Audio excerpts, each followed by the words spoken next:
मातीला अनेक अशा महानायिका लाभलेल्या आहेत. तत्पूर्वी आताच बालाजी कल्याणकर यांच्या मिसेस संध्याताई या ठिकाणी भेट देऊन गेलेल्या आहेत. कार्यक्रमाच्या उद्घाटक म्हणून त्या राहिलेल्या आहेत. याचबरोबर आजच्या कार्यक्रमाच्या अध्यक्षा अनुसयाताई आणि ज्यांच्या माध्यमातून मी या ठिकाणी पोहोचले ते आमचे राधद्वार सर, त्यानंतर मला संपर्क केलेले पांचाळ सर, सगळ्यांना सस्नेह नमस्कार करते. बघा, या महाराष्ट्राच्या मातीला अनेक महानायिका लाभलेल्या आहेत. आता व्याख्यान आरोग्याचं असलं तरी सुद्धा मुद्दामून मी त्यांचा उल्लेख करणार आहे. कारण एक महिला म्हणून आपण किती ग्रेट आहोत आणि आपण काय करू शकतो याची कल्पना आपल्याला त्यातून होते. मग या महाराष्ट्राच्या मातीला लाभलेल्या महानायिका, सगळ्यात आधी आपला देश कृषी प्रधान आहे, शेतीचा देश म्हणून ओळखला जातो. तर या शेतीची, कृषी तंत्राची निर्मिती जिने केली ती आद्य राणी निरुती. देशाला शांतीचा आणि जगाला क्रांतीचा संदेश देणारे तथागत गौतम बुद्ध माहिती आहे, पण त्यांच्या मागे संयमाचा महामेरू म्हणून उभी टाकलेली राणी यशोधरा असेल.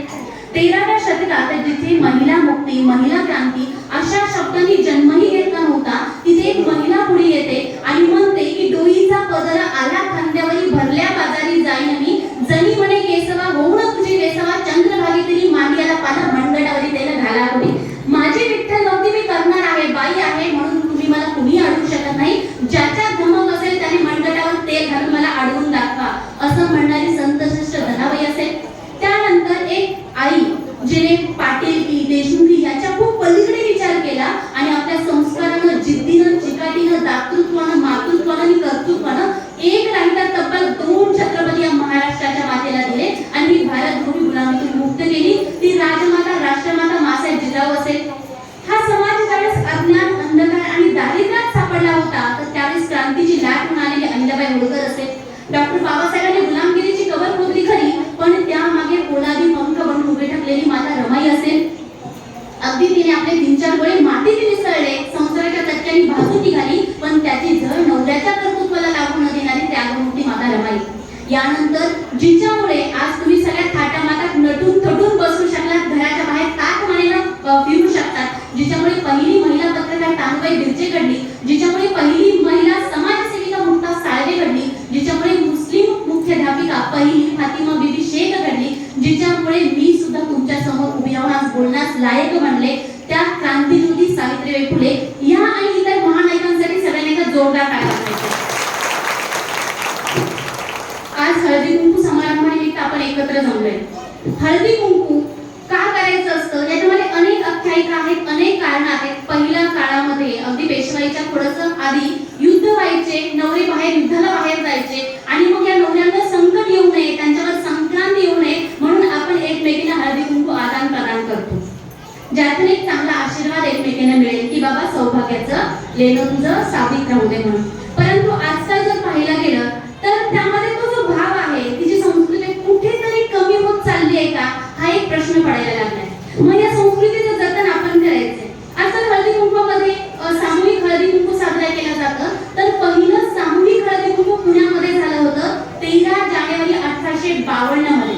मग त्या हळदी कुंकूतून कोणी केलं होतं तर सावित्रीबाई फुले यांनी पहिलं हळदी कुंकू पुण्यामध्ये सामूहिकरित्या साजरं केलं होतं 13 जानेवारी 1852. 18व्या शतकातलं पहिलं हळदी कुंकू. त्यातून त्यांनी काय सिद्ध केलं बरं, तर त्यांनी एक पत्रिका छापली होती आणि त्या पत्रिकेमध्ये त्यांनी लिहिलं होतं की लेकी बाळींनी किंवा आपल्या महिलांनी आपल्या लेकी बाळींना, सुनांना घेऊन हळदी कुंकवाला येणे, परंतु त्याच्यात एक नोट लिहिलेली होती, परंतु सर्व जाती धर्माच्या महिलांना एकाच जाजमावर बसवण्यात येईल, एकाच प्रकारचं वाण देण्यात येईल, एकाच प्रकारचं तिळगुळ वाटप करण्यात येईल. बघा, त्यावेळी अस्पृश्य म्हणून गणल्या जाणाऱ्यांची सावली सुद्धा अंगावर पडणं पाप होतं. त्या काळामध्ये सावित्रीबाई फुले यांनी सामूहिक आणि एकाच जाजमावर सगळ्या जाती धर्मातील महिलांना बसून मोठी क्रांती केली होती.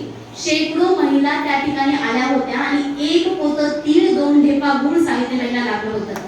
त्याच पद्धतीचे हळदी कुंकू आज या ठिकाणी विश्वकर्मा सेवा मंडळ जे काही आहे, सेवा संघ जे काही आहे, त्याने या ठिकाणी सामूहिकरित्या साजरं केलंय आणि या ठिकाणी तुम्हाला आरोग्याचं वाण ते देत आहे. त्यामुळे आयोजकांसाठी एकदा जोरदार टाळ्या वाजवा. कारण बायका हळदी कुंकवाला बसत नाही हा गैरसमज त्यांनी दूर केलाय. त्यांनी बायकांना विश्वास ठेवलेला आहे आणि तो विश्वास तुम्ही आज या ठिकाणी संपादित केलेला आहे. बघा, आता आपले जे काही पूर्वज होते, आपल्या पूर्वजांचं विज्ञान आपल्यापेक्षा खूप चांगलं होतं. आज आपण विज्ञान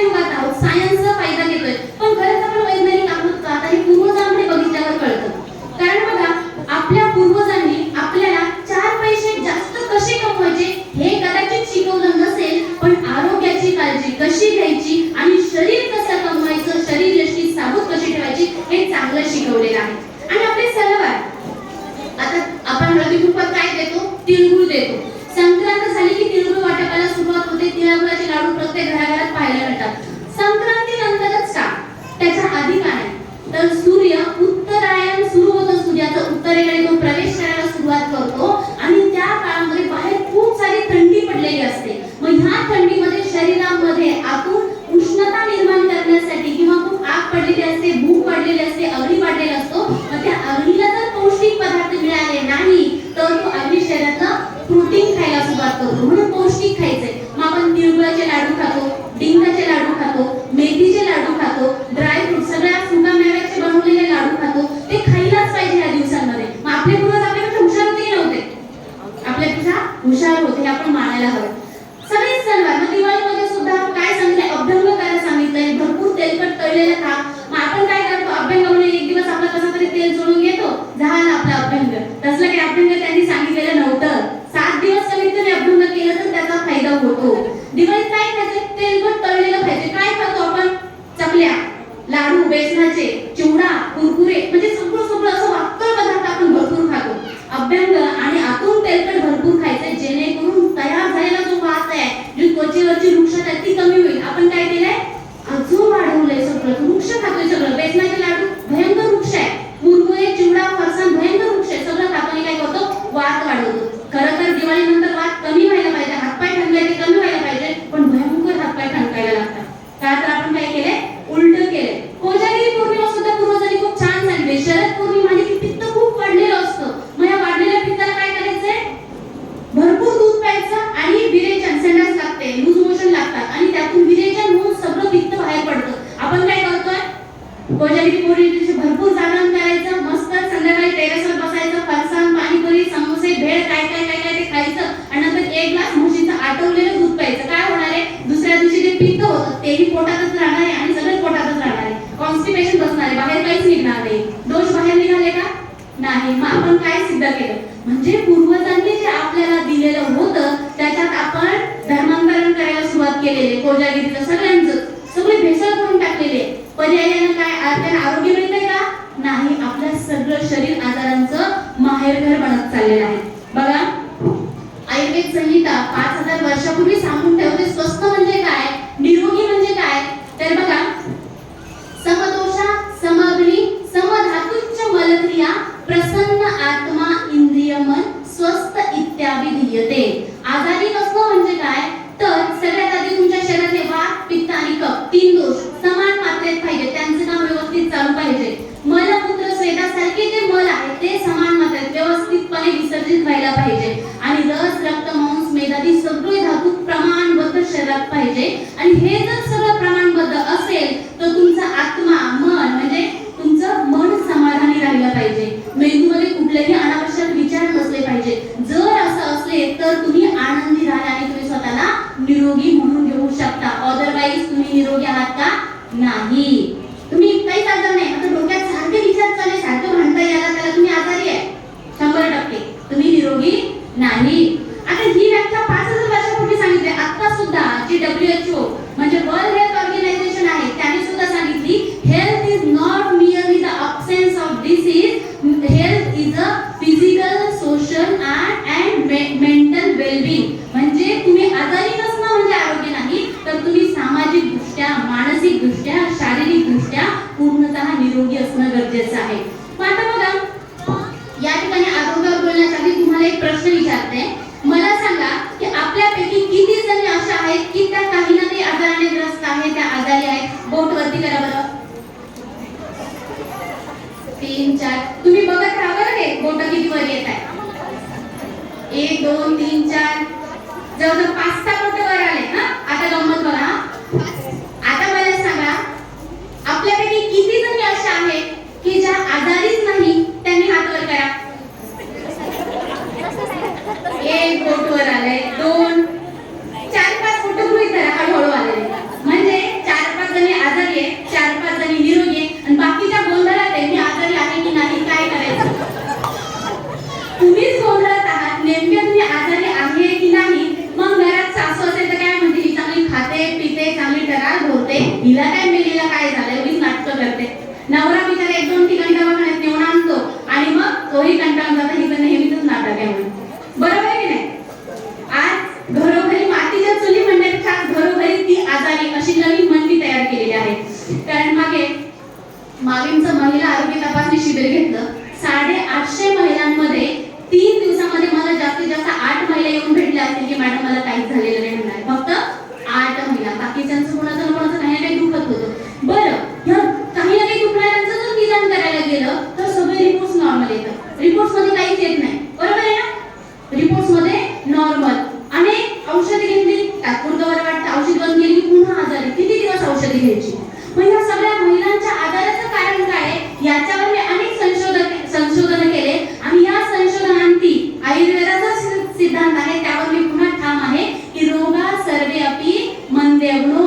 ह्या महिलांच्या सगळ्या आजाराचं कारण काय आहे तर अग्निमांद्य, बिघडलेलं पोट, अव्यवस्थित असलेलं पचन हे एकमेव कारण या सगळ्या आजाराचं आहे. यांचं फक्त पचन व्यवस्थित केलं तर ह्या सगळी कामं अगदी ठणठणीतपणे करू शकतील आणि आजाराची जी काही तक्रार आहे ती सुद्धा निराकरण करू शकतील. आता प्रत्येक आजारावर बोलायचं झालं ना तर कमीत कमी 1 तास एका आजारावर लागेल. त्यामुळे मी प्रत्येक आजारावर बोलणार नाही. सगळ्या आजारांचं जे बेसिक मूळ आहे पोटावर फक्त मी त्याच्यावरच आज बोलणार आहे. आता बघा, अग्निमांद्य होणं म्हणजे काय तर तुम्ही अन्न ग्रहण केलेलं आहे, खाल्लेलं आहे, त्यातून शुद्ध रक्त, शुद्ध मल तयार झाला, मल बाहेर पडला, शुद्ध जे रस रक्तादी आहे त्यांनी 7 धातू निर्माण केले, तुमच्यामध्ये ऊर्जा निर्मिती झाली आणि तुमचं सगळी कामं व्यवस्थित झाली. उरलेलं काही आहे का?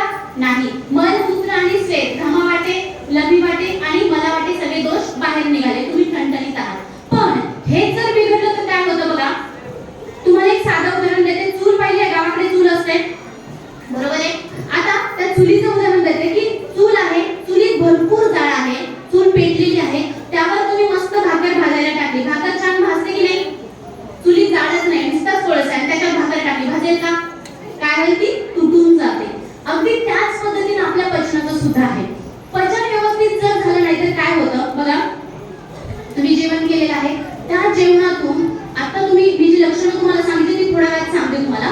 पचनातून जर व्यवस्थितपणे सगळे तुम्ही ज्या अन्नातून घेतलेले विटामिन्स आहे, मिनरल्स आहे, सगळे व्यवस्थित शोषले गेले तर मग तुम्हाला विटामिनच्या गोळ्या घ्यायची गरज पडणार आहे का? नाही. मग आपल्याला विटामिनच्या गोळ्या का लागतात? ती सवय अगदी त्या इंदिरा गांधीच्या काळापासून लागलेली आहे. अगदी त्या काळामध्ये पांढऱ्या गाड्या यायच्या गावामध्ये आणि त्या विटामिनच्या गोळ्यांचं वाटप करायच्या, लोहाच्या गोळ्यांचं वाटप करायच्या. तेव्हापासून आजपर्यंत प्रत्येकाला लोहाच्या गोळ्यांची सवय लागलेली आहे. का लागलेली आहे? कारण बघा, विटामिन B12 डेफिशियन्सी म्हणजे ज्या महिला मांसाहार करत नाही, नॉनव्हेज घेत नाही, अशा महिलांमध्ये आता सध्या जवळजवळ 60 ते 65% महिलांमध्ये आज विटामिन B12 ची डेफिशियन्सी आहे. विटामिन B12 ची कमतरता आहे. मग त्याच्यामुळे काय होतं? सारखा थकवा राहतो, काहीच काम करण्याची इच्छा होत नाही, हातपाय सारखे ओढल्यासारखे, झोपलं की पाय ओढल्यासारखे जाणवतात. त्याच्यानंतर डोळे आणि त्वचा पिवळसर, पांढरट, फिकट रंग निर्माण होतो. आता इकडे त्वचा पांढरी फिकट पडली, डोळे पिवळे व्हायला लागलं की आपण कुठल्या तरी गावात जातो आणि काविळीचा काढा येऊन पितो. तो काढा घेतला की 2-4 दिवस बरे वाटतं, पुन्हा आपले जैसे ते सुरू होतं. तर ती विटामिन B12 डेफिशियन्सी त्या ठिकाणी असल्याचं सगळ्यात महत्त्वाचं लक्षण ते आहे. हातापायाला मुंग्या यायला लागतात आणि सारखं तोंड येतं म्हणजे माउथ अल्सर, जिभेला आणि ओठांना फोडं येतात आतून, तर माउथ अल्सर सारखं होत असेल. असं जर असेल तर तुमच्या पचनातून निर्माण होणारं जे विटामिन B12 आहे ते शरीराला योग्य मात्रेत मिळत नाहीये. सारखे हातपाय ठणकतात, विटामिन D3 योग्य मात्रेत मिळत नाहीये. का मिळत नाहीये त्याची कारण मी तुम्हाला पुढे सांगणार आहे. आता माझी एक पेशंट आहे काबरानगर विभागातील, तर त्या आजी ज्या आहेत त्या हृदयाच्या पेशंट आहेत. एक 7-8 वर्षापासून त्यांची आपल्याकडे ट्रीटमेंट आहे. तर त्यांचा एक विश्वास आहे म्हणून त्यांनी घरातील कुणीही पेशंट असेल तर पहिला आपला सल्ला घेतात की मॅडम काय करावं, सर काय करावं म्हणून. तर आजी नातीला घेऊन आल्या, इंजिनिअरिंगच्या फर्स्ट इयरला नात होती. तर त्यांनी सांगितलं की आमच्या नातीला ना डोळ्याचं ऑपरेशन इथे म्हणजे नांदेडमध्ये मोठे नेत्ररोग तज्ञ आहेत, त्यांनी मुलीला डोळ्याचं ऑपरेशन सांगितलंय. इंजिनिअरिंगच्या पहिल्या वर्षाची मुलगी आहे, अजून तिला भरपूर अभ्यास करायचा आहे, तिचं लग्न व्हायचं आहे. एवढं असताना तिला ऑपरेशन सांगितलंय. आता सहज म्हणून तिचे रिपोर्ट्स पाहिले तर तिचे रक्ताची तपासणी झालेली नव्हती, रक्तातील जी काही तपासणी ती झालेली नव्हती. मग आता ती तपासणी आम्ही एकदा काय केलं, तिचे सगळे रिपोर्ट्स घेतले आणि हैदराबादला पाठवले. आता पाठवल्यानंतर असं आलं की तिचं विटामिन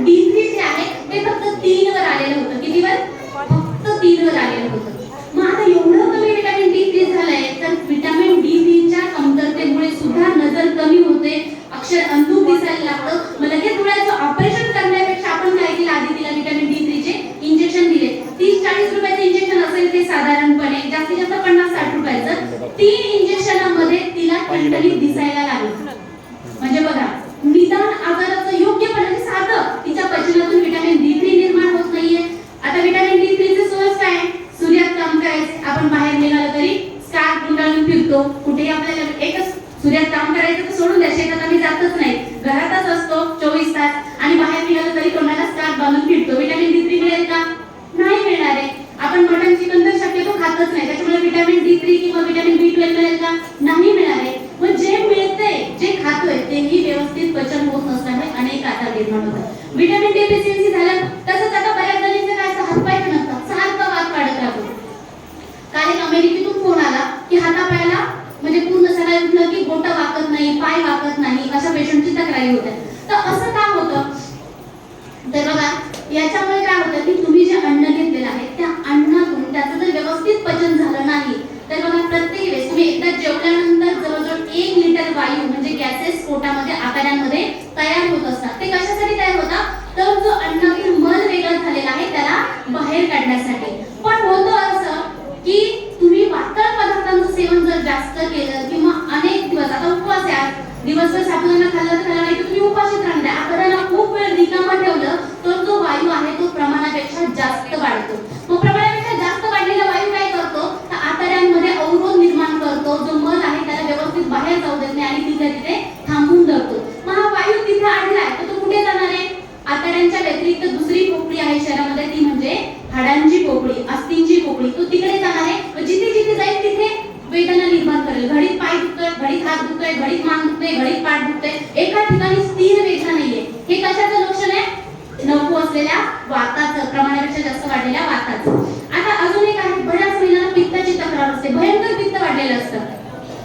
आता काही महिलांची तक्रार अशी असते की पित्त तर वाढलंय, मात्र आता मी अगदी पथ्य करते, डॉक्टरने दिलेली गोळी वेळेवर घेते, सगळं करून पण मात्र पुन्हा आंबट ढेकर येतच आहे, पुन्हा मळमळ होतेच आहे, पित्त वाढतच आहे. ह्याचं कारण काय आहे? तर काय होतं, पचनातून जे अन्न आहे ते व्यवस्थित पचत नाही. ते न पचल्यामुळे पोटात काही अन्न शिल्लक राहतं, त्याच्यामध्ये पित्त पडतं. पित्त म्हणजे आंबट असतं. पित्त नॉर्मल पित्त काय तर कडू असतं, ते आंबट नसतं. ते पोटामध्ये अन्नात मिक्स झालं आणि अन्न खूप काळ तसंच पडून राहिलं तर ते आंबतं. जशी भाजी आंबते ना बाहेर, तसं पोटामध्ये अन्न आंबतं. मग त्याला जे आलेली आम्लता असते त्याला आपण म्हणतो आम्लपित्त. मग त्याच्यात तुम्ही कितीही चांगलं अन्न टाकलं तरी ते पुन्हा ते आंबून टाकतं.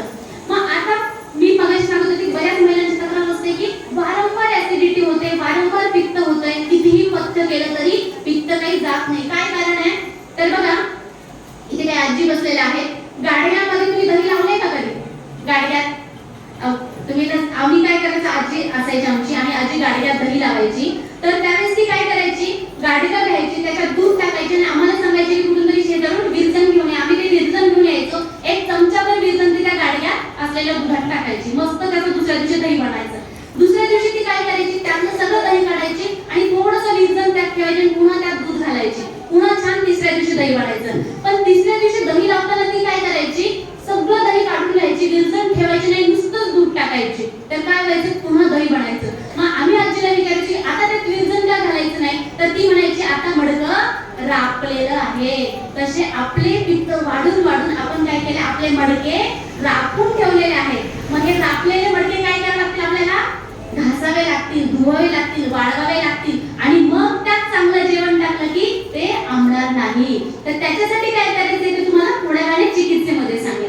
झालं म्हणजे मूळ सारांश काय आहे? आता बघा, पचनाच्या बिघाडामुळे वात व्याधी होत आहे, पित्ताचे व्याधी होत आहेत, कफाचे विकार होत आहेत. त्यानंतर आता तुमचे हृदयरोग सुद्धा, जेवणातून अनावश्यक चरबी तयार झाली, अन्न जर नीट पचलं नाही तर अनावश्यक चरबी रक्तवाहिन्यांमध्ये शोषली जाईल, रक्तवाहिन्यांमध्ये ब्लॉकेजेस होतील, ब्लॉकेजेस झाले की हार्ट अटॅक येईल. हीच चरबी जर पॅनक्रियाजवर आग्नेयाशयावर सांगली तर काय होणार आहे, इन्सुलिन तयार होणार नाही. इन्सुलिन तयार झालं नाही तर इकडे रक्तात साखर पचली जाणार नाही, साखर पचली नाही तर शुगरची बिमारी होईल. म्हणजे तुमच्या बऱ्याचशा म्हणजे जवळजवळ सगळ्याच आजारांचं मूळ कारण काय आहे, तुमचं पचन. बघा, आता सुद्धा आधुनिक विज्ञानाने किंवा आधुनिक वैद्यकशास्त्राने सुद्धा स्वीकारलंय की हृदयरोग, मधुमेह, वात व्याधी असतील, संधिगत वात, आमवात, वातरक्त, सगळे पित्ताचे व्याधी असतील, हे सगळे मेटाबॉलिक डिसऑर्डर आहे, म्हणजे पचनातील बिघाडामुळे होणारे आजार. आता जवळजवळ 2011 पासून हृदयरोग आणि मधुमेहाचे पेशंट मी बघत आलेले आहेत आणि या सगळ्या पेशंटचा सार हा आहे. कारण बरेच जण असतात की कुठलेही व्यसन करत नाही, ते काहीच व्यसन नसतं, काही नाही, तरी सुद्धा त्यांना हार्ट अटॅक येतो. मग ते मला विचारतात की मॅडम नेमकं माझ्या हार्ट अटॅक येण्यामागे कारण काय असेल? मी तर कधी दारूला शिवलो नाही, मी कधी सिगारेट घेत नाही, अन्न अगदी वेळेवर घेतो, मग काय आहे? तर अशा रुग्णांचं मुख्य कारण आहे बिघडलेलं पचन. ज्या व्यक्तीचं ज्याचं ज्याचं पोट अगदी एक वेळ वेळेवर साफ होत असेल आणि ज्यांना 2 वेळ कडकडून भूक लागत असेल त्याचं पचन व्यवस्थित आहे. अजून पचन बिघडले की नाही कसं ओळखायचं? दात घासतो आपण सकाळी, तर दात घासताना जी वारशात बघायची, जी टंग क्लीनरने घासल्यानंतरही तिच्यावर जर पांढरट थर जमा होत असेल तर समजायचं आपला अग्नी कमी झालेला आहे, आपल्या पोटातल्या चुलीमध्ये अग्नी नाही. मग आपल्याला लंघन करणं गरजेचं असतं, म्हणजे लघु आहार अल्पाहार आपल्याला त्या ठिकाणी घेणं गरजेचं असतं. आपण समजायचं की आपलं पोट बिघडलंय. दिवसातून ब्रश केल्यानंतर जर दुपारच्या नंतर जिभेवर पांढरा थर येत असेल, दात चिकट होत असतील तर समजायचं आपला अग्नी बिघडलेला आहे. 2-4 दिवसामध्ये काहीतरी आपल्याला कुठल्यातरी आजाराची लक्षणं जाणवतात. म्हणजे निसर्ग सुद्धा किंवा आपलं शरीर सुद्धा आपण इतकं हुशार आहे, इतकं चांगलं आहे की आपल्याला ते पूर्व लक्षणं, पूर्व सूचना देत राहतं. आपण त्याच्याकडे दुर्लक्ष करतो म्हणून आपण आजारी पडत असतो. आता हे सगळे आजार, आता सगळ्या आजारांचा सारांश काय? बिघडलेलं पोट. आता मला तुम्हाला एक दुसरं उदाहरण विचारायचं आहे आणि तुम्हालाच मला प्रश्न विचारायचा आहे. विहीर असते, आता विहिरीमध्ये गाळ साठलाय, तर शेतकरी काय करणार आहे? तो गाळ काढणार आहे की दरवर्षी टँकरने विहीर भरणार आहे? काय करणार आहे? गाळ काढणार आहे की टँकरने भरणार आहे? परवडेल का त्याला टँकरने भरायला? नाही परवडणार आहे. तो गाळ काढणार आहे. सेम त्याच पद्धतीनं आपल्या शरीरामध्ये, आतड्यांमध्ये सुद्धा गाळ बसलाय. दोष धातू मलाचा अनावश्यक किंवा नको त्या प्रमाणात ते वाढलेले आहेत आणि तो जो गाळ काढणं आपल्याला गरजेचं आहे. तो गाळ जर बाहेर निघाला तर आपल्याला पुन्हा टँकरने विहीर भरण्याची, म्हणजे मल्टीव्हिटॅमिनच्या गोळ्या देण्याची, व्हिटॅमिनचे इंजेक्शन घेण्याची, गोळ्या देण्याची गरज पडेल का? नाही पडणार आहे. कारण आपल्या शरीरामध्ये खूप सुंदर पाचन तंत्र आहे, पचन संस्था इतकी चांगली आहे की बरोबर खाल्लेल्या अन्नातून वेगळं व्हिटॅमिन्स काढणार, सगळं व्यवस्थितपणे विभाजन करणार. लाखो इंजिनियर्स लावून जरी ते काम करायचं म्हटलं तरी आर्टिफिशियली करताना इतकं सुंदर रचना ती आहे. फक्त आपण जे चुकीचा आहार विहार घेतोय त्याच्यामुळे आपण त्याला काय केलेलं आहे? बदलवलेलं आहे. मग आपल्याला काय करायचंय? फक्त तो गाळ काढायचा. मग त्याच्यासाठी काय असतं? तुम्ही कदाचित ऐकलं असेल, जुने जे लोक होते किंवा वेदांमध्ये सांगितलेले जे आचार्य ऋषीमुनी असायचे तर ते शोधन चिकित्सा करायचे. शोधन म्हणजे काय? तर बघा, आता रथसप्तमी संपली की थोड्या दिवसानंतर वसंत ऋतू येतो. म्हणजे झाडं जर पाहिलं तुम्ही ना, तर झाडाची जुनी पानं जी काय आहे ती गळून पडतात आणि छान नवीन पालवी फुटायला सुरुवात होते. म्हणजे जुनं झाडं आपोआप सोडतात आणि नवीन पालवी येते. सेम शरीरातले काही दोष असतात, कफासारखे, पित्तासारखे, वातासारखे, हे दोष शरीरातून बाहेर पडायला तयार झालेले असतात. फक्त आपल्याला त्यांना बाहेर काढून टाकायचं असतं आणि ते बाहेर काढून टाकण्यासाठी तुम्ही कदाचित पंचकर्म चिकित्सा, शोधन चिकित्सा या ऐकलेल्या असतील. पित्त खूप वाढले, काढून टाका. दररोज पित्ताची गोळी घेऊन त्यांना दाबू नका. वात वाढला, बाहेर काढा. पेन किलर घेऊन, स्टिरॉइड घेऊन शरीराचं खच्चीकरण करू नका. म्हणजे दोष बाहेर काढून टाकण्यासाठी शोधन चिकित्सा जी आहे ती करणं गरजेचे आहे. मग कोणती शोधन चिकित्सा करायला पाहिजे? तुमच्या प्रकृतीनुसार, आजारानुसार वेगवेगळी चिकित्सा आहे. जास्त नाही, 6-7 दिवसाची ट्रीटमेंट असते. मात्र तुमचं जो काही आजार आहे त्याचं निराकरण व्यवस्थितपणे होतं. कारण दोष एकदा का शरीरातून बाहेर पडले तर, आता वात बाहेर पडला तर वाताच्या वेदना होणार आहे का तुम्हाला? नाही होणार आहे. मला तो पुन्हा वाढू नये याच्यासाठी काय करायचं आपल्याला? तर काही महत्त्वाचे प्रश्न स्वतःला विचारायचे आहे आणि पथ्याचं पालन करायचं आहे. आता भगवद्गीतेच्या 6व्या अध्यायातील 17वा एक श्लोक आहे. युक्त आहार विहारस्य युक्त चेष्टस्य कर्मतु युक्त स्वप्नवबोधस्य योग भवन्ति दुःखः. म्हणजे तुम्ही जर योग्य मात्रेत आहार घेतला, योग्य मात्रेत तुमचा विहार असेल म्हणजे व्यायाम असेल, त्यानंतर तुमच्या मनाचे विचार ते सुद्धा जर योग्य प्रमाणात असतील आणि तुम्ही जर झोप वेळच्या वेळी घेतली तर मात्र तुम्ही सगळ्या दुःखांपासून आपोआप मुक्त होणार आहे. किती साधं सोपं आहे. आणि हे याच्या उलट केलं तर सगळ्या दुःखाचं कारण तुम्ही होणार आहात. बघा, योग्य मात्रेत घ्यायचं म्हणजे कसा घ्यायचा? आहार. आहारांमध्ये जर आपण व्हेजिटेरियन असो, कुठलाही मांसाहार आपण करत नसेल तर मग काय करायचं आहे? तर याच्यामध्ये व्हिटॅमिन B12 असेल, व्हिटॅमिन D3 चा जो सूर्य आहे, दुसरे कुठे व्हिटॅमिन D3 आपल्याला मिळत नाही. तर दुधातून दूध आपण सगळं मुलांना सकाळी सगळ्या जण एक ग्लास जरी दूध जबरदस्तीने पिऊ घालतो. पीत नसेल तर जबरदस्ती त्याच्या मागे लागतो. आपण किती जणी दूध पितो? किती जणी? 1-2 जणी दूध पितात. तर कमीत कमी 1 ग्लास दूध पिलं ना तर जवळजवळ महिन्याचे तुमचे 200-300 रुपये जे काही आहे किंवा 1500 जे मेडिसिनला द्यायचे ते आपले 70-75% ऑटोमॅटिकली कमी होतात. 1 ग्लास दूध, त्याच्यात कॅल्शियम आहे, व्हिटॅमिन 80 ते 85% रिक्वायरमेंट जी काही आहे विटॅमिन D3 आणि B12 ची ती दुधातून पूर्ण होणार आहे. दुसरा आहे पालक, त्याच्यातही विटॅमिन B12 आहे. तिसरा आहे, आता बरेच जण आहेत की नॉनव्हेज घेत नाही मात्र अंडी खातात, त्याला एगिटेरियन म्हणतात. तर एगिटेरियन असतील तर त्याच्यामध्ये सुद्धा तो सोर्स आहे विटॅमिन B12 चा, तर ते घ्यायचं आहे. आणि मोड आलेले कडधान्य ते भरपूर प्रमाणात खायचे. आता बघा आजकाल म्हटलं जातं की खूप सारे फळभाज्या खा, खूप साऱ्या पालेभाज्या खा, इतका मारा केला जातो डॉक्टरांकडनं. पण आयुर्वेद संहितांचा विचार केला तर आयुर्वेद शास्त्रानुसार असं कुठेच नाही की खूप सारे फळ खा आणि खूप साऱ्या पालेभाज्या खा. जे उपलब्ध आहे, जे आपल्याकडे मिळतं ना ते भरपूर प्रमाणात खा, असं मी तुम्हाला सांगेन. नाही तर मग आहे आणि ऍपल डे किंवा डॉक्टर सवे म्हणे ना लहान मुलांची, एक सफरचंद खाणी डॉक्टरांना दूर ठेवा, असं होतं का? नाही होत. किती आपण गाड्याचे गाड्या सफरचंद दिले तरी आपल्या बायका काही निरोगी होणार नाही, बरोबर आहे ना? कारण बघा ते कुठे सांगितले, ग्रेट ब्रिटन मध्ये वेल नावाच्या शास्त्रज्ञानं सफरचंदाचा शोध लावला आणि त्याने ही मन काढली ती मराठवाड्यामध्ये त्यातल्या नांदेड जिल्ह्यामध्ये कुठेही सफरचंद पिकत नाही, त्याच्यामुळे त्याच्या मागे लागायचं नाही. आपल्याकडे काय पिकतात? जाम, पेरू पिकतात, भरपूर खायचे. डाळिंब आहे, संत्री, मोसंबी आहे, केळी आहे, भरपूर प्रमाणात जे फळं मिळतात ते आपल्या इथले भरपूर प्रमाणात खायचे. चिंचा, बोरे, आवळे जे मिळेल ते आपल्याला खायचं आहे. खूप फॉरेनरच्या खूप मागे लागायचं नाहीये, ठीक आहे?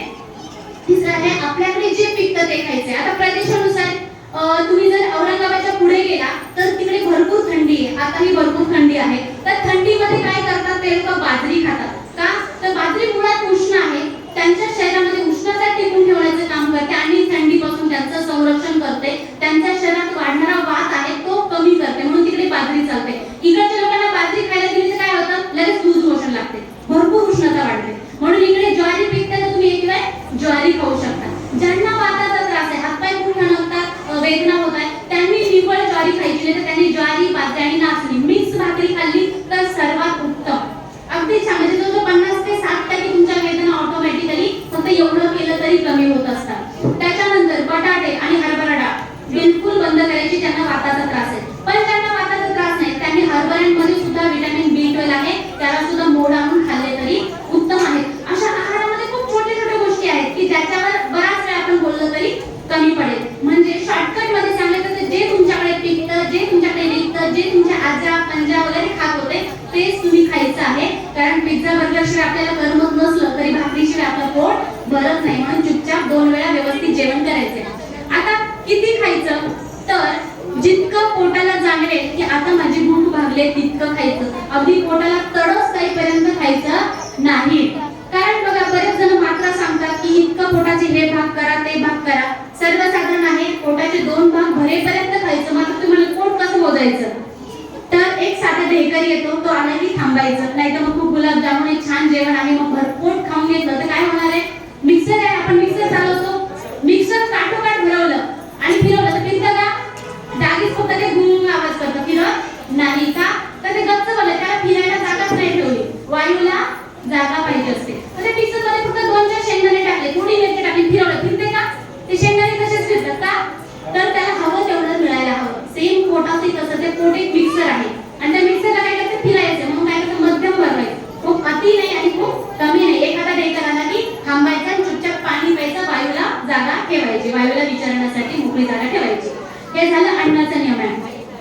पाणी बऱ्याच जणांना जेवताना थोडं थोडं पाणी लागतं आणि आयुर्वेदाचे काही जे नियम सांगतात की 1 तास आधी पाणी प्या, 1 तासानंतर पाणी प्या, मग घास कोरडे गिळायचे, असं काही करायचं नाही. जेव्हा तुम्हाला वाटेल, कारण शरीराला जाणीव होते, आपल्याला जाणीव होते, तहानेची भुकेची नैसर्गिक जाणीव होते, त्याला कुठलाही नियम नसतो. त्या नैसर्गिक जाणीवेनुसार थोडं थोडं पाणी प्यायचं आहे. खूप जास्त अतिरेकी नाही, खूप अगदीच कोरडे घास गिळायचे म्हणून गिळायचे असं काही करायचं नाही. आपलं जसं चाललंय तसं छान चालू द्यायचं. आता कधी जेवायचं? मी मगाशी चुलीचं उदाहरण दिलं होतं, की चुलीमध्ये आपण जाळ भरपूर असताना भाकरी छान भाजते, जाळच नसेल तर काय होतं? भाकरी भाजत नाही. अगदी तसंच आपली जी चूल आहे, आपला जो पोटातला अग्नी आहे तो 10च्या आधी, म्हणजे आपण मराठवाड्यामध्ये उष्णता मुळात भरपूर असते कारण आपण विषुववृत्ताच्या जवळ आहोत, तर मग एक 12च्या आधी आपलं पूर्ण जेवण झालं पाहिजे. म्हणजे दर 10-10:30ला पूर्ण तुम्हाला काय खायचं ते भरपेट खाऊन घ्या, पण 10:30-11च्या आधी तुम्ही जेवायचं आहे. तुम्ही नाहीतर भरपूर पंचपक्वान्नाचं जेवण घेऊन बसल्या आणि मस्त सगळी कामं निवांत करायची छान, म्हणजे ते म्हणतात ना बिना पेट्रोलची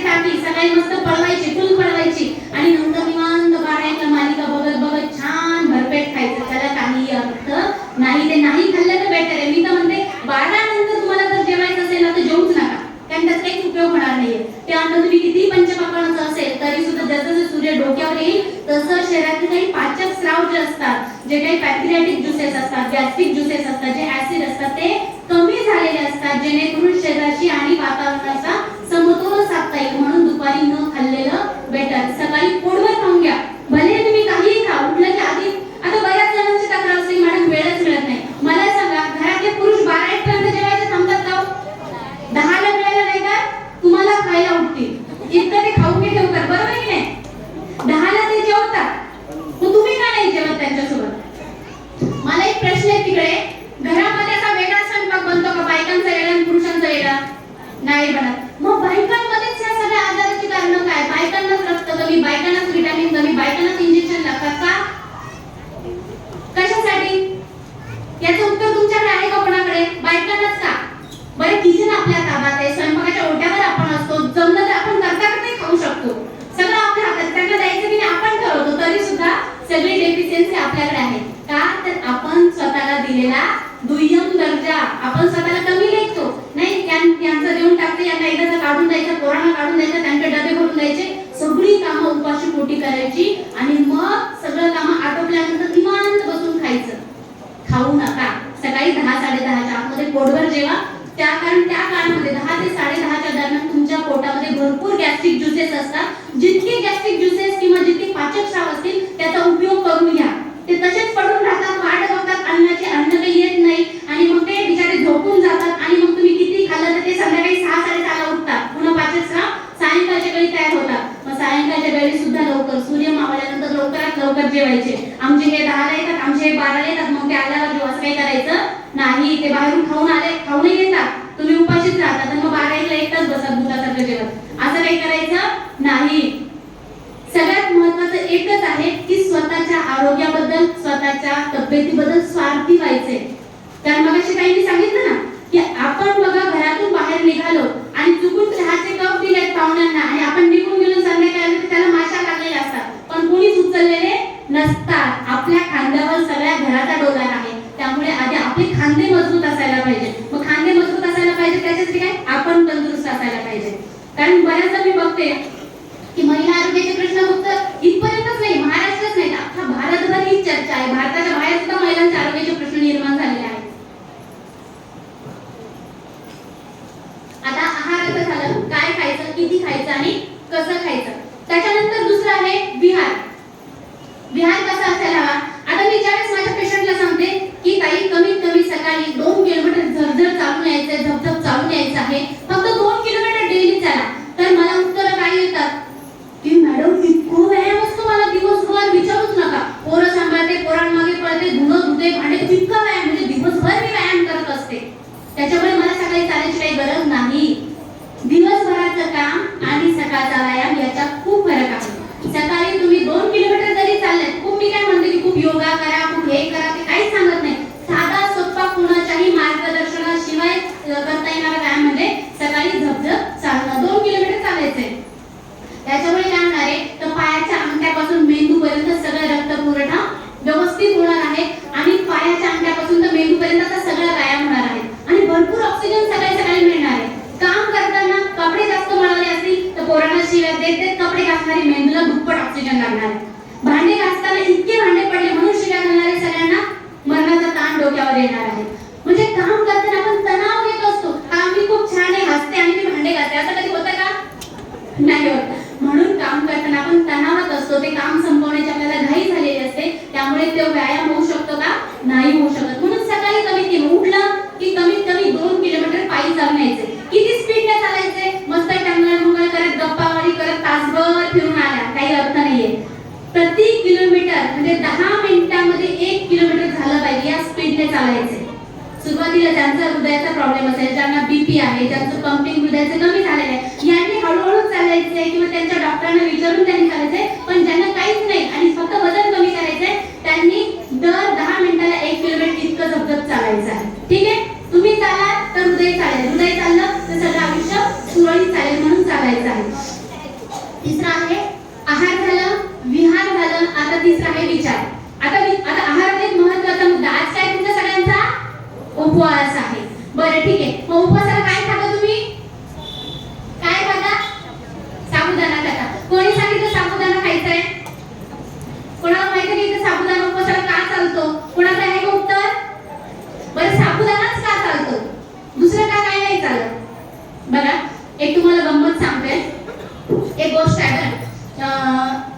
सासू असते ती सुनेला म्हणते की यावेळी घरात पित्राचं जेवण आहे, तर मग काय करायचं आहे, पित्राचं जेवण बनवताना खूप कडक पथ्य असतात. काय म्हणते ती सासू, पित्राचं जेवण बनवताना खूप कडक पथ्य असतात, तर ते सगळं व्यवस्थित करावं लागतं. थोडं जरी चुकलं पित्राच्या जेवणामध्ये तर काय होतं, सासू किंवा आपले जे पूर्वज आहे आपल्याला धरतात, मग काय आपल्याला सोडत नाही. म्हणून मग काय करायचं, ते काटेकोरपणे व्यवस्थितरित्या पित्राचं जेवण बनलं पाहिजे. आता सून मनातल्या मनात विचार करते की माझी सासू कशी हे मला माहिती आहे, हिनं मला धरलं तर कशी सोडणार नाही, तुझी सासू कशी मला माहित नाही. त्यामुळे ती काय करते, आपलं व्यवस्थित बघते सासू पित्राचं जेवण कशा पद्धतीने बनवते. सासू मस्त पित्राचं छान असं साजरं संगीत नैवेद्य बनवते, छान पानावर मांडते. सून अगदी व्यवस्थितपणे ते सगळं बघत असते. मग आता होतं असं की तिथून एक काळा मांजर जात असतं. सासू मनात पटकन विचार करते, आता ही मांजराची जात चिवट, याला हुसकवलं तर परत येईल आणि नैवेद्य उष्टा करेल आणि सगळंच वाया जाईल. त्यापेक्षा ती मनात विचार करते, पटकन तिथे एक डालकं घेते आणि त्या मांजरावर झाकून ठेवते. सून हेही व्यवस्थित रीतीने पाहत असते. आता होतं असं, दुसऱ्या दिवशी सासू बिचारी जाते. वेळ आता सासूचं पित्र बनवायची कोणावर येते, सुनेवर येते. सून मनात म्हणते की मी तर थोडी सुद्धा चूक करणार नाही म्हणते, कारण ह्यांनी मला सासूबाईंनी धरलं तर मला कसंच सोडत नाही, सगळ्या जन्माचा बदला घेतील म्हणते. मग ती काय करते, व्यवस्थितपणे सासूनं जसं नैवेद्य बनवलं तसं छान बनवते. मांडायची वेळ येते, मग ती नवऱ्याला बोलते, आहो जरा इकडे या, तुम्ही जा आणि एक काळं मांजर घेऊन या म्हणते. आता नवरा तिला विचारतो की काळं मांजर नेमकं कशासाठी पाहिजे. ती म्हणते तुम्ही फक्त जा आणि घेऊन या, जोपर्यंत काळं मांजर मिळत नाही तोपर्यंत तुम्ही सुद्धा घरात यायचं नाही म्हणते. आता तो बिचारा अख्खा गावभर हिंडतो आणि एक काळं मांजर घेऊन घरी येतो. आता काळं मांजर आणल्यानंतर ती काय करते, मस्त ते नैवेद्य छान साजरं संगीत मांडते आणि तिथे बाजूला काळा मांजर झाकून ठेवते. आता हे सगळे नवरा पाहतो बिचारा, तो विचारतो तिला की बाई आता तू दिवसभर मला ज्या काळा मांजराच्या पाठीमागे फिरवलं ते नेमकं का आणलं होतं ते तरी मला सांगशील. तर ती म्हणते, अहो ती प्रथा परंपरा असते, ती फक्त करायची असते, का ते विचारायचं नसतं. आपणही साबुदाणा खातो, का खातो माहित नाही, कोणीतरी खाल्ला, आई खायची म्हणून मी खाते, मी खाते म्हणून माझी पोरगी खाईल, पोरगी खाते म्हणून नात खाईल. अशाच भरपूर व्रत वैद्य आपण करतो, का काहीच माहित नसतं. बघा आता साबुदाणा उपवासाला चालतो, तर साबुदाण्याचं उत्पन्न आता उपवास आपण वेदानुसार करतोय, ग्रंथानुसार करतोय, परंपरेनुसार, धर्मानुसार करतोय, बरोबर की नाही, म्हणजे ते पुरातन आहे. पण साबुदाण्याचा 1948 ला त्याचा शोध लागलाय. तमिळनाडूमध्ये पहिल्या एका शेतकऱ्यानं साबुदाण्याचं उत्पन्न पहिल्यांदा केलं आणि कोणी अफवा उठवली माहित नाही, पण तेव्हापासून आजपर्यंत उपवासाला साबुदाणा चालतो. बघा आपल्याकडे पिकते ती चालत नाही. म्हणजे बघा आपण फक्त फॉलो करतोय, का करतोय माहित नाही. आता असंच एक आहे, आता बरेच पेशंट असतात, त्यांना म्हटलं की एक उपवास तुम्ही कमी करा, काही नाही मॅडम, एक म्हणजे माझा खूप कमी उपवास कधी करतच नाही, फक्त एक सोमवार करते, आठवड्यात एक सोमवार झाले 4, फक्त 15 एकादशी करते, म्हणजे 2च एकादशी महिन्यात, म्हणजे किती झाले 6, चतुर्थी एक तेवढी एक करते, झाले 7, म्हणजे 30 दिवसामध्ये 7 दिवस मी उपवास करते. उरले किती दिवस, मग त्या 7 दिवसाची भरपाई नंतर करतोय का आपण 20 दिवसात नाही होते. म्हणजे बघा उपवास केल्याने काय होतं, आपली आपली श्रद्धा आहे, उपवास करा म्हणजे ते आपल्या अभंगांमध्ये सांगितल्याप्रमाणे पोटभर करा पण एकादशी करा, त्या पद्धतीने. मग काय खायचंय, चिप्स, तळलेले वेफर्स. अहो बटाटा उपवासात चालतो हे कोणी सांगितलं, तो तर इथलं प्रोडक्टच नाहीये. ऑस्ट्रेलिया बाहेरच्या कंट्री मधलं ते प्रोडक्ट्स आहे, बटाटे झालं, टोमॅटो झालं, फॉरेनचे प्रोडक्ट्स आहेत, ते भारतीय उपवासाला कसे चालतात हे माहित नाही. चिप्स खातो, वेफर्स खातो, तळलेलं, तेलकट, साबुदाणा भरपूर जड आहे पचायला. जर कधी चुकून एखाद्याला पित्त झालं आणि साबुदाणा पडला तर पाहत तुम्ही, दुपारी जर साबुदाणा खाल्ला तर संध्याकाळी डायरेक्ट मोठा फुगून पडतो बाहेर पोटातून उलटी झाली तर. मात्र तो पचतो का नाही पचत, तरी सुद्धा आपण खातो. दुसऱ्या 2-3 दिवस त्याचा परिणाम आपल्या पोटामध्ये राहतो. उपवास करायचे का तर करायला काहीच हरकत नाही, उपवास म्हणजे लंघन. मग कशाचा, कुणी फक्त भरपूर पाणी पिऊन उपवास करतात, कुणी भरपूर दूध आणि फळं खाऊन उपवास करतात. भरपेट दूध प्या ना तुम्ही, 4-5 कप चहा पितात बायका उपवासाला. उपवास आहे बस बाई, उपवास आहे कर चहा, बस बाई उपवास आहे कर चहा, दिवसभर 5-6 कप चहा. बरे चहा, आता उपवासाच्या नंतर चहाकडे येते, अंधश्रद्धेवर शेवटी थोडंसं एक 5 मिनिट बोलेल. बघा चहा घेताना सगळे चहा घेतात, म्हणजे ते इंग्रज भारतातून गेले ना तर त्यांनी ही देण देऊन गेले भारताला, गरीबापासून श्रीमंतांपर्यंत काही नाही मिळालं ते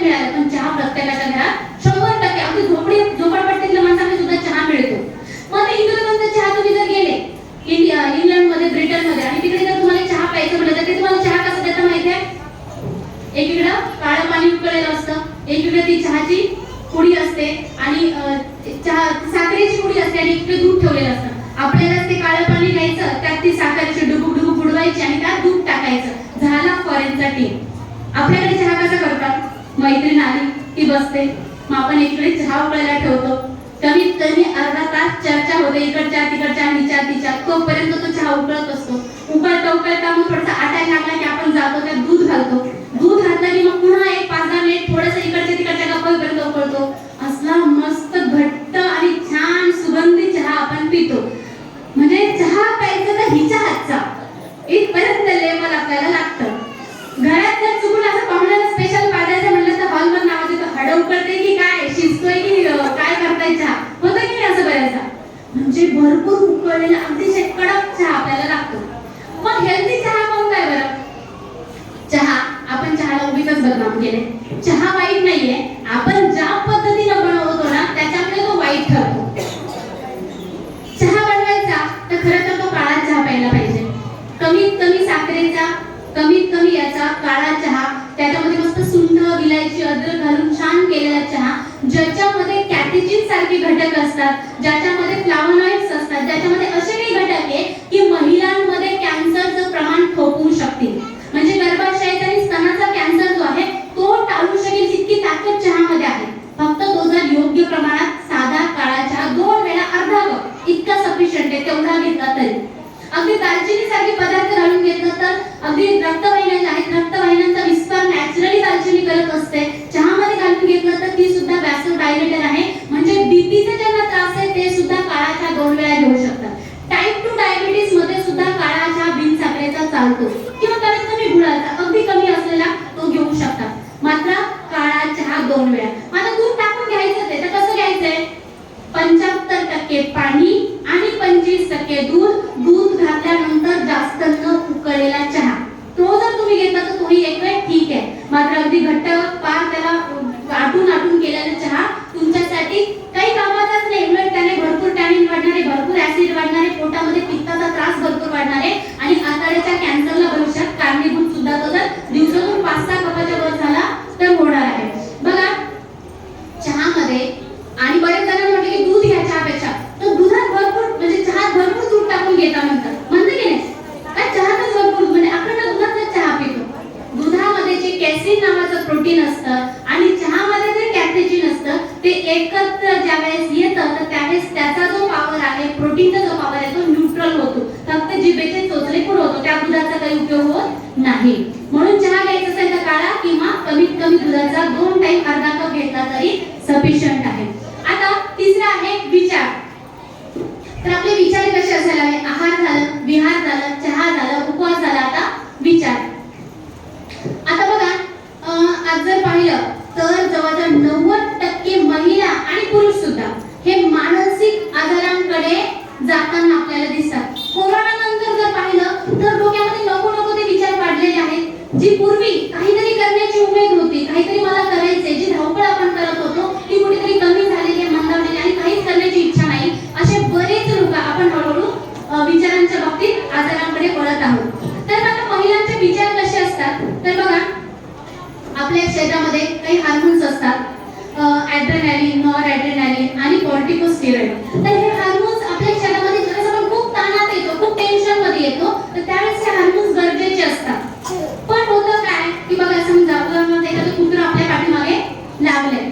आता आपल्याला ते कुत्र पाठीमागे लागल्यावर आपण घाबरतो आणि घाबरल्यानंतर आपण पळायला सुरुवात करतो. पळायला सुरुवात केल्यावर आपल्या शरीरात हार्मोन्स तयार होतात.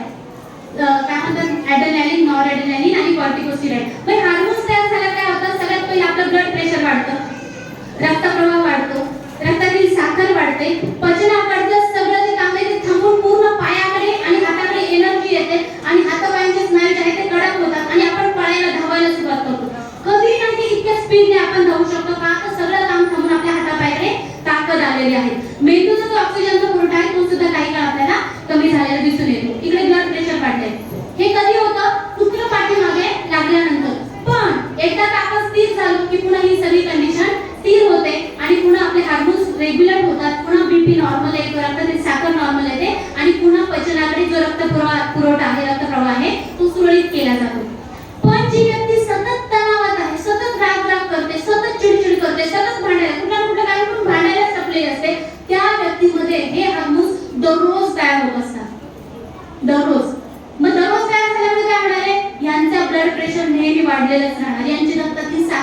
वाढलेली दिसणार, यांच्या हातापायांचे स्नायू नेहमी कडक राहणार आहे, म्हणून यांच्या हातापायांमध्ये स्टिफनेस कडकपणा येतो आणि हातपाय दुखण्याची जी तक्रार आहे चिडचिड करणाऱ्या लोकांमध्ये जास्त बघायला मिळते. मेंदूचा ऑक्सिजनचा पुरवठा नेहमी कमी झालेला असतो, म्हणून नेहमी डोके दुखणं किंवा डिप्रेशन मध्ये असे लोक राहतात. बघा, तर आपला जो ताण आहे तो विनाकारण असतो, कोणत्याही कारणाशिवाय असतो.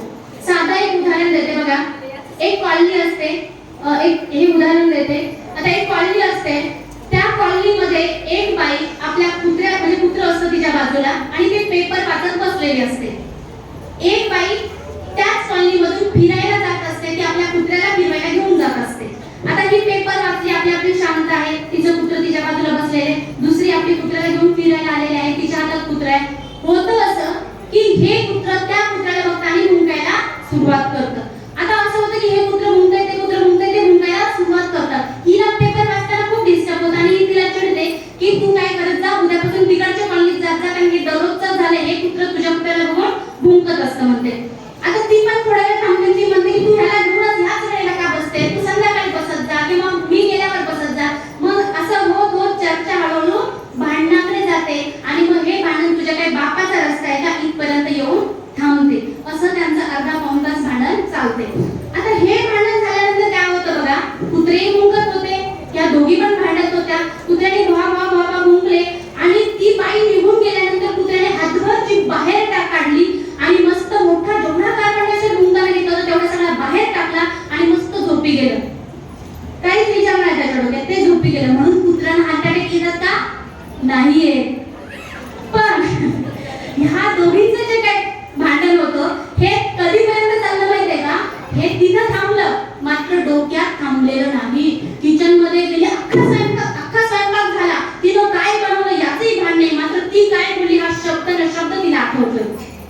हिचं काही बोलायचं राहिलं असेल तर तेही तिला पश्चाताप की हे बोलायचं राहिलं, तिने मागच्या वेळेस पण हे केलं होतं, मी तिला असंच बोलायला पाहिजे होतं, मी तिला तसंच बोलायला पाहिजे होतं. चुकून एखादी शेजारी जात असेल तर तिला पण सांगते, तिने मला काय काय बोलली, कसं कसं भांडली.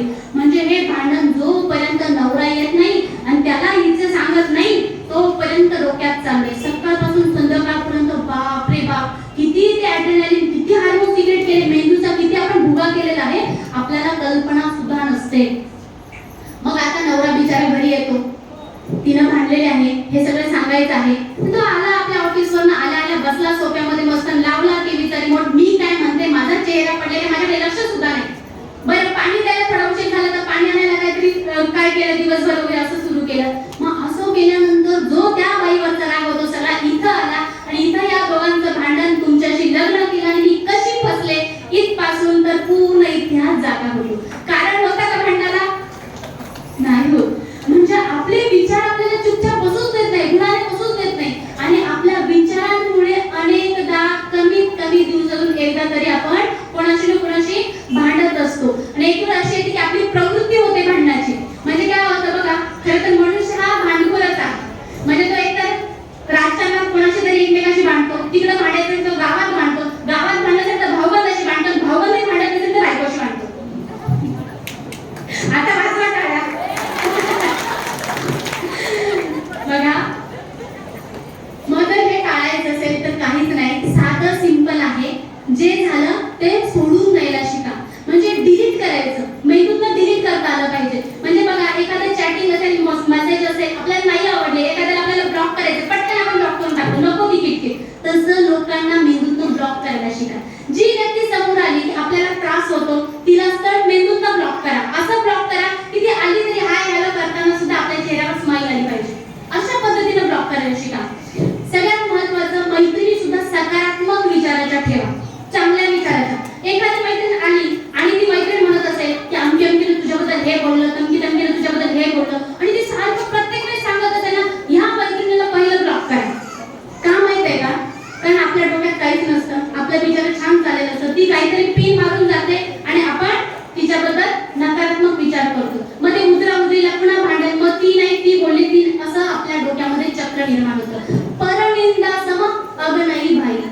परनिंदा, कोणाचीच निंदा करायची नाही. आपल्याकडे जर कोणी मैत्रीण आली चुकून आणि ती कितीही निंदा करत असेल तर सकारात्मक आणि आनंदी राहण्याचे एक मंत्र आहे बघा. कोणी कितीही कोणाची निंदा नाराजगी करत असेल, आपल्याला जर ती व्यक्ती खरंच नालायक असेल, माहित असेल आणि तिच्याबद्दल ही बोलते, हो मला माहिती आहे ती अशी असं सुद्धा म्हणायचं नाही. मला काही कल्पनाच नाही. नाही, माझी सध्या तिच्याशी भेटच होत नाही, मी सध्या तिला भेटतच नाही, असं करून टाळा. कारण कसं होतं, आपण चुकून काहीतरी बोलतो आणि आपलेच बोलणं समोरची व्यक्ती पुढे येऊन सांगते आणि पुन्हा आग लावण्याचे काम करते. अजून एक खूप छान संदर्भ दिलेला आहे वेदांमध्ये. विपश्यनेला गोयंकाजींनी सांगतात की अपनी कीरत चाहिए पर कीरत खोए, तिनके मुँह मस लागे है मरे न मिटिए धोए. म्हणजे बघा, आपली कीर्ती, आपण किती महान आहोत हे सांगण्यासाठी जर आपण दुसऱ्याची निंदा नालस्ती करत असू तर आपल्यावर जे कालिम पोचल्या जातं, जे कालिमा आपल्याला लागतो, मनावर जो कालिमा निर्माण होतो तो मरेपर्यंत किती धुतला तरी जात नाही. म्हणून सगळ्यात प्रथम सकारात्मक विचार करायला शिका. आता एवढं सगळं बोलले तर जाता जाता फक्त अंधश्रद्धेवर एक शेवटचा प्रकाश टाकूया आणि आपण थांबूया. बघा, आताच मार्गशीर्ष महिना झाला. मार्गशीर्षाचे गुरुवार किती जणांनी केले? सगळ्यांनी केले. अतिशय छान, कारण मी पण करत होते. आता त्याच्याबद्दल एक गोष्ट आहे, ती स्वतःचीच आहे, म्हणून मी व्याख्यानाच्या शेवटी सांगत आहे. बघा, मार्गशीर्षाचे गुरुवार सुरू व्हायचे आमच्या काळी. म्हणजे जवळजवळ आम्ही 5वीत असताना मी, आई आणि माझ्या सगळ्या बहिणी, आता आमच्या घरात जरा फॅमिली मोठी आहे, 9 काका 9 काकू त्यावेळेस आणि त्यांची मुली वगैरे. तर घरात जेवढ्या मुली उपवास करायच्या ना, त्या गुरुवारी शाळेत नाही गेलं तरी चालायचं. आणि विशेष म्हणजे ना, मग मजा असायची. छान ते केस बी धुवायच्या, पूजा मांडायचं, शेणाचा सडा करायचा, रांगोळ्या टाकायच्या आणि मस्त दिवस त्याच्यातच जायचा. मलाही खूप आवडायचं. मग मी आईला म्हटलं की मला पण उपवास करायचा आहे. आई म्हटली तू खूप लहान आहे, तुझ्याच्याने होणार नाही. तर मी म्हटलं नाही, मला करायचं, मी भरपूर साबुदाणा खाईन, पोटभर साबुदाणा खाईन, मात्र उपवास करेन. आई म्हटली की नाही, ह्या उपवासाला साबुदाणा चालत नाही. म्हटलं साबुदाणा चालत नाही तर उपवास करायचा कशाला? तर ती मला म्हटली की जर मार्गशीर्षाचा गुरुवार केला, महालक्ष्मी व्रत केलं. महालक्ष्मी व्रत माहिती आहे ना? हा, आठवण करून देऊ का? एक राजा होता. राजाच्या राणीचं सुरेश चंद्रिका, तिला 7 मुलगे, 1 मुली, नाव तिचं शांबला. बरोबर ना? राणी मुलीच्या सासरी गेली आणि पहिल्याच उद्यापनामध्ये तिला सगळं राजवैभव परत मिळालं. परत त्याच्यावर बोलणार आहे थोडं. बघा, आता मी आईला म्हटलं की मला उपवास करायचा आहे. म्हणे साबुदाणा चालत नाही, साबुदाणा चालत नाही, तर मग काय करायचं उपवास? तर आई म्हटली की बघ, तू जर उपवास केला तर तुला नोकरीवाला नवरा मिळतो, तू खूप मोठी अधिकारी होशील, म्हणजे तुझं चांगलं कल्याण होईल, याच्यासाठी करायचं आहे. तर मी म्हटलं बाबा ठीक आहे, सगळे शेतकरी आहे, शेतात राबण्याची काही कॅपॅसिटी नाहीये, अभ्यास तर ऑलरेडी मी करते, नोकरीवाला नवरा जर मिळत असेल आणि मी अधिकारी होत असेल तर मार्गशीर्षाचे 4च गुरुवारी केल्याने काय फरक पडणार आहे, करूया. आई म्हटली बघ, असं नाही करायचं, केलं की व्रत घ्यावं लागतं, उठणार नाही, मतणार नाही, घेतला असा टाकणार नाही, मरेपर्यंत सोडता येत नाही, बघ करायचं का? मी म्हणून करायचंय, काही हरकत नाही. 5वी पासून उपवास चालू केला. मेडिकल कॉलेजला गेले. मेडिकल कॉलेजला गेल्यानंतर माझी एक मैत्रीण आहे पुण्याकडची, ती मला म्हटली अगं हे काही उपवास वगैरे काही नसतं, मार्गशीर्षाचे गुरुवार वगैरे. तर मला खूप राग आला. आमच्या दोघींचं खूप भांडण झालं. माझ्या खूप भावना दुखावल्या, कारण आजकाल भावना खूप लवकर दुखावतात. बघा, भावना दुखावल्या का दुखावल्या? तर जवळजवळ 5वी ते मेडिकल कॉलेजचं फर्स्ट इयर, म्हणजे जवळजवळ 15 ते 16 वर्ष मी माझ्या पोटाला जाऊन उपवास केला होता, जेणेकरून मला नोकरीवाला नवरा मिळेल, जेणेकरून मला नोकरी मिळेल. आणि ही मुलगी येऊन मला म्हणते की हे सगळं खोटं आहे, हे सगळं खोटं आहे. मला खूप राग आला. पण तिने सुद्धा जी शंका निर्माण केली होती डोक्यामध्ये, त्याचं कुठेतरी निराकरण होणं गरजेचं होतं. मग मी असंच मेडिकलच्या 3rd इयरला गेले. असं करत करत उपवास चालूच ठेवला. मेडिकल कॉलेजमध्ये मी एकमेव अशी मुलगी होते की देवीचा फोटो, घटाचं सामान सगळं घेऊन जात होते. दर गुरुवारी हॉस्टेलच्या फाईन बॉक्सवर पहाटे 5ला मला फोन यायचा, आज उपवास आहे बरं, बिस्किट खाऊन टाकशील. तितका कडक उपवास मी केलेला आहे. तर मग लास्ट इयरला गेले, म्हणजे जवळजवळ शेवटच्या वर्षाला सुट्ट्या होत्या, घरी आले आणि नेमकं डिसेंबर महिन्यात घरी आले. उपवासाच्या दिवशी आजीला विचारलं, जवळजवळ आजीच्या वयांची आजी असेल माझी त्यावेळी, एक 60-70 वर्षाची. तिला विचारलं की बाई तू उपवास का करत नाही? कारण तूही महालक्ष्मी व्रत करायला पाहिजे, कारण जुना उपवास आहे, वेदांच्या काळातला आहे, ग्रंथोक्त आहे, धर्मोक्त आहे. तर ती मला म्हटली आमच्या वेळी नव्हतं काय म्हणे असं. मी म्हटलं अरे असं कसं? हा उपवास तर जुना आहे, परंपरेने चालत आलाय, तुमच्या वेळी नव्हतं असं नाही. म्हटलं तू केला नसेल, तुला माहित झालं नसेल. तिच्या ज्या मैत्रिणी गावात समवायच्या त्यांना जाऊन भेटले, अंजाई मंजाई पंजाई ज्यांचे नाव असायचे त्या काळचे, त्यांना म्हटलं तुम्ही उपवास करता का? म्हणजे आमच्या वेळी पण नव्हतं काय म्हणे असं नाही. म्हटलं जर 70 वर्षाच्या आजीच्या काळात हा उपवास नव्हता तर हा उपवास आला कुठून? मग गेले इतिहासाच्या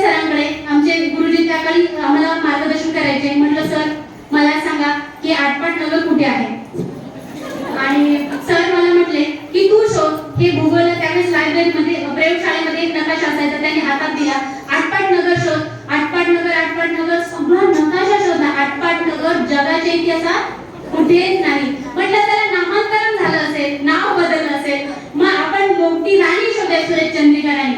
मग सुरेश चंद्रिका राणी अख्ख्या भूगोलाच्या पुस्तकात चालली, मोगलांच्या राण्या सापडल्या. मात्र सुरेश चंद्रिका राणी भूगोलात किंवा इतिहासात कुठेच नाही. म्हणजे भूगोलात आटपाट नगर नाही, इतिहासात सुरेश चंद्रिका राणी नाही. मग मी 16 वर्षापासून माझ्या आतडे जाणून काय करते, हा मला प्रश्न पडला.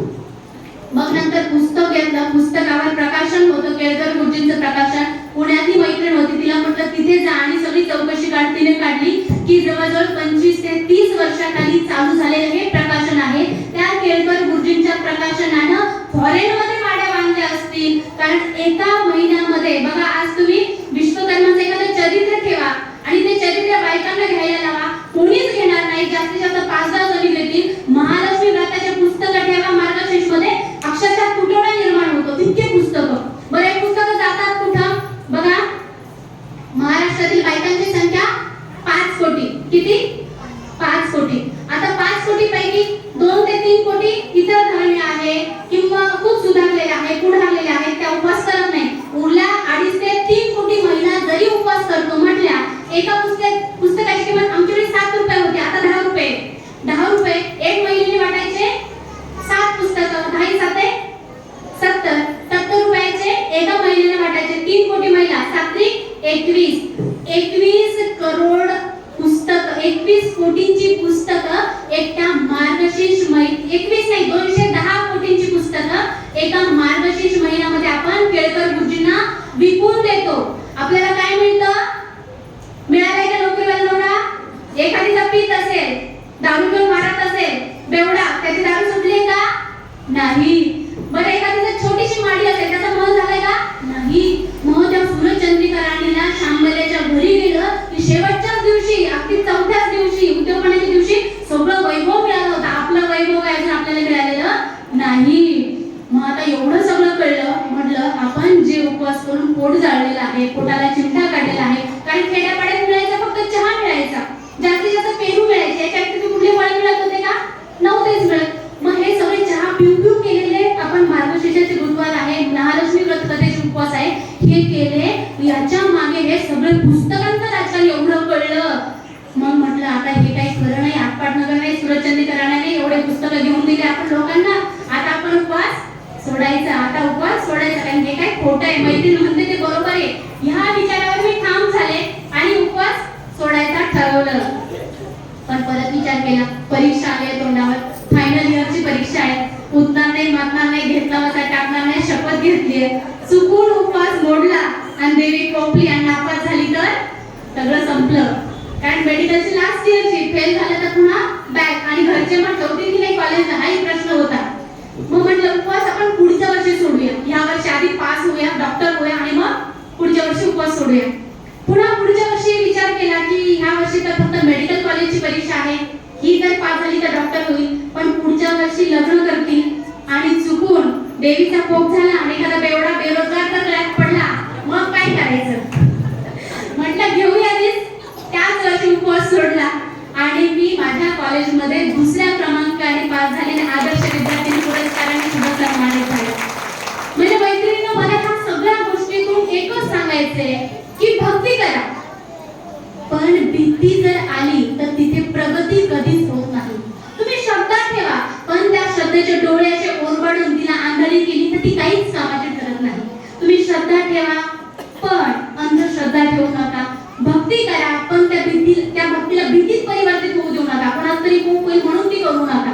असं जर केलं तर निश्चितच स्वयंपाकात श्रद्धा आणि अंधश्रद्धा एक बारीकशी लाईन आहे, ती ओळखता आली पाहिजे. ती ओळखली की आपण जिंकलो. एवढं केलं तरी सफिशियंट आहे. आणि देवाला कोणताही देव घ्या तुम्ही, त्या देवाला गालाचे गालकोचे बसलेला, पार असे वांग आलेला असा कुठलाच भक्त आवडत नाही. म्हणून पोटभर खा, ठणठणीत राहा आणि अगदी देवळाच्या किती का पायऱ्या असेल त्या एका दमात चढून देवाचं दर्शन घ्यायला जा, तो पण खुश होतो. बरोबर की नाही? म्हणून गालाचे गालकोचे बसू देऊ नका. उपवास तापास करायचं तर कमीत कमी करा, कंट्रोल मध्ये करा आणि कमीत कमी खाऊन पिऊन करा, सात्विक आहार घेऊन करा. तर तुमचं शरीर जर व्यवस्थित राहिलं ना तर सगळंच व्यवस्थित आहे. नाहीतर कसं होतं माहित आहे का, आपण एखादी गॅसची शेगडी वगैरे आणतो बघा, मिक्सर आणतो, समजा उदाहरणार्थ मिक्सर आणले की त्या मिक्सरच्या बॉक्स मध्ये आपल्याला लिफलेट मिळतं. त्या लिफलेटवर असतं हाऊ टू यूज, कसं वापरायचं. आपण काय होतं, मिक्सर आणले की डायरेक्ट चालू करून देतो, ते लिफलेट वाचत नाही. मग मिक्सर बिघडलं, जळालं की आपण दुकानदाराकडे नेतो आणि दुकानदाराला सांगतो हे बिघडलं. मग दुकानदार विचारतो तुम्ही त्यात लिफलेट होतं ते वाचलं का, की हाऊ टू यूज. आपण म्हणतो नाही वाचलं. मग ते तुमची चूक आहे, म्हणतो ते मिक्सर जळालंय, आता त्याला काही तुम्ही चुकीच्या पद्धतीने वापर केला का, तुम्ही ते लिफलेट वाचलं नाही, त्यात हाऊ टू यूज होतं. मग आपण कपड्याला हात मारतो, म्हणतो अरे बापरे असं होतं का, हे नवीन आधुनिक टेक्नॉलॉजीचं मिक्सर होतं, याला कसं वापरायचं हे आधी वाचायला पाहिजे होतं, मग आपण लावायला पाहिजे होतं. आता तो काय आपल्याला नवीन मिक्सर देणार आहे का, नाही देणार आहे का. आता तो काय म्हणतो तुम्ही लिफलेटच वाचला नाही, ही तुमची चूक आहे. सेम निसर्गाने आपल्याला, निसर्गाने खूप सुंदर लिफलेट दिले जीवन नावाचं. हे जीवन एक सुंदर लिफलेट, जीवन हे खूप छान आहे. 100 वर्ष आयुष्य, म्हणजे 100 वर्षाची गॅरंटी आणि वॉरंटी असलेलं हे शरीर आहे. आणि या शरीराचं लिफलेट आयुर्वेद आहे. आयुर्वेद कुठलीच नाही का, नाही कुठलीच पॅथी नाही, ॲलोपॅथी, होमिओपॅथी, आयुर्वेद अशी कुठलीच पॅथी नाही. ते जीवन कसं जगायचं, निरोगी कसं राहायचं याचं शास्त्र आहे. त्या आयुर्वेदाचं तुम्ही जर पालन जरी केलं, दिनचर्या, ऋतुचर्या एवढ्या मोठमोठ्या शब्दांमध्ये पडण्याऐवजी तुम्ही जेवणाच्या वेळा आपल्या पूर्वजांप्रमाणे जरी सांभाळल्या, आहार विहार विचार जरी सात्विक ठेवला, तरी आपल्याला असं म्हणायची वेळ येणार नाही की अरे चा सरणावर गेला लिफलेट वाचायचं जाऊन गेलं, असं व्हायला नको. म्हणून आपलं शरीर मोबाईल पेक्षा खूप व्हॅल्युएबल आहे. थैल्या पिशव्या घेतल्या ना तुम्ही, आता विलासराव देशमुख पाहिले, अनेक नेते पाहिले, म्हणजे पैशाच्या थैल्या घेऊन गेलं तरी सुद्धा आयुष्य मिळत नाही, कुठले ऑर्गन आपल्याला ऐनवेळी मिळत नाही. म्हणून सगळ्यात आधी शरीराची काळजी घ्या. जर शरीर व्यवस्थित राहिलं तर तुमचं सगळं काही, सगळे काय म्हणतात, सगळे व्यवहार जे काही आहे ते व्यवस्थित चालतील. प्राण गेल्या शरीर काय करील व्यवहार, असं व्हायला नको, तुकाराम महाराज म्हणतात तसं. म्हणून स्वतःची काळजी घ्या, स्वतःच्या शरीराची काळजी घ्या. आणि महिलांनी सगळ्यात आधी आरोग्याच्या बाबतीत स्वार्थी व्हा. तुम्ही जर आनंदी राहिला तर बघा तुमचं कुटुंब आपोआप आनंदी राहील. आता इथे विश्वकर्मा सेवा मंडळाने तुम्हाला आरोग्याचं दान या व्याख्यानाच्या माध्यमातून दिलेलं आहे. आता माझं काम होतं सांगणं, मी मार्ग दाखवलाय, नाही तर डॉक्टर मॅडम खूप छान बोलल्या, मग खूप छान पटलं आणि त्याचा अवलंब केलाच नाही तुम्ही तुमच्या आयुष्यामध्ये, तर माझ्या बोलण्याचं ही जी काही तास 3 तासाची बडबड ही निरर्थक ठरते. तुम्ही एक दोघींनी जरी याचं पालन केलं तरी मी या ठिकाणी जिंकले असं समजते. आणि आपल्या विश्वकर्मा सेवा मंडळ आणि वेदस्पर्श यांच्या संयुक्त विद्यमाने मी तुम्हाला आरोग्याचं दान असं देत आहे की आपल्या इथे हृदयरोगाची आणि मधुमेहाची तपासणी होत असते. मग त्यामध्ये ECG आहे, ट्रेडमिल टेस्ट आहे, ब्लड शुगर आहे, BMI आहे, VO2 max आहे. हे सगळं जे काही आहे त्या पूर्ण महिनाभर तुमच्यासाठी फ्री आहे. तुम्ही कधी येऊन तुमच्या तपासण्या करून घेऊ शकता. आणि या कार्ड आणलेले नाहीये, कारण मी वाण देताना नेहमी आरोग्याचं वाण त्या स्वरूपात देत असते. आज चुकून मी कार्ड आणायचं विसरले, म्हणून तुम्ही माझ्याकडनं हे आरोग्याचं वाण समजून कधी येऊन आपापली तपासणी करून घ्या. ठीक आहे. या ठिकाणी तुम्ही अगदी हळदी कुंकू लावून पळणाऱ्या बायका आहेत, त्या सुद्धा या ठिकाणी निवांत बसून राहिल्या. खरंच मनापासून तुमचं कौतुक करावं इतकं थोडं आहे. एवढं बोलते आणि मनस्वी धन्यवाद व्यक्त करते आणि थांबते. धन्यवाद.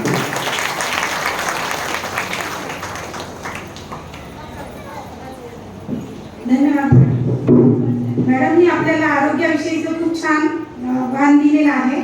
मॅडमला मी अशी ग्वाही देते की सर्वांनी मिळून हा वाणाचा कसा आम्ही जपणार आहोत आणि पुढच्या वर्षीपर्यंत एकही महिला म्हणजे तुम्हाला अशी कुठलं दुखणं वगैरे असेल असे दिसणार नाही, म्हणजे सगळ्या मुली निरोगी राहतील.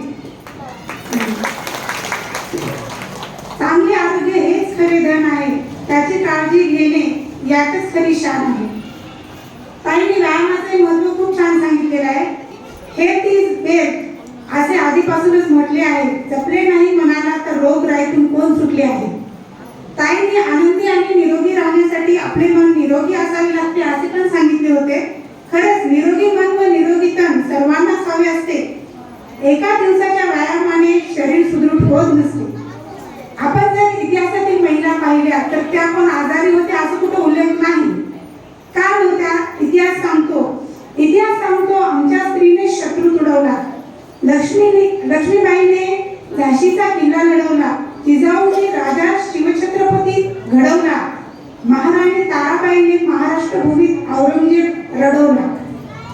यानंतर कार्यक्रम किती चांगला असतो त्याला कुठेतरी असते, पण संपणाऱ्या वाटेसोबतच जन्मणारी नवी पहाट असते. वाऱ्याच्या झुळकेने मन सुकावते, झाडाच्या सावलीत मन विसावते, सूर्याच्या कोवळ्या किरणांनी प्रसन्न वाटतं. तसेच मान्यवरांच्या उपस्थितीने कार्यक्रमाची शोभा वाटते.